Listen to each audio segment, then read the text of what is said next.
পরবর্তীতে আসম, যে ফেরেশতা কানে শোনে না, দেখে না, কানে শোনে না, কথা বলতে পারে না, এমন একজন ফেরেশতাকে কবরে নিযুক্ত করা হয়। ফি ইয়াদিহি মিরজাবাতুন মিন হাদিদিন, তার হাতে থাকে একটি লৌহ দণ্ড, একটি লোহার হাতুর। লাউ দুরিবা বিহা জাবানুন, ওই লৌহ দণ্ড দিয়ে যদি কোনো পাহাড়ের উপর আঘাত করা হয়, সঙ্গে সঙ্গে পাহাড়টি চূর্ণ বিচূর্ণ হয়ে যাবে।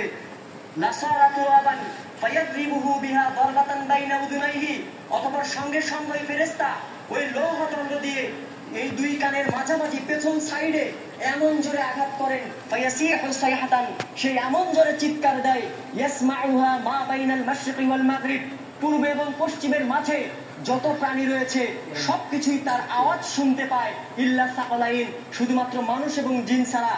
ফায়াসিরু তুরাবান, সঙ্গে সঙ্গে সে ভস্ম হয়ে যায়। সুম্মা ইউআদু বিহির রূহ, অতঃপর তার রূহকে আবার তার শরীরে ফেরত দেওয়া হয়। সুম্মা ইউঈদুহুল্লাহু কামা কানা, অতঃপর আল্লাহ তাআলা আবার তাকে এইভাবে শাস্তি দিতে বলেন। ফায়াদরিবুহু বিহা দারবাতান, এইভাবে তাকে বারবার শাস্তি দেওয়া হয়। ফালা ইয়াজালু ফিহা মুআযযাবান হাত্তা ইয়াবআসাহুল্লাহু ইয়াওমাল কিয়ামাহ, এইভাবেই কাফের ব্যক্তিকে কিয়ামত পর্যন্ত এইভাবে তাকে শাস্তি দেওয়া হতে থাকবে।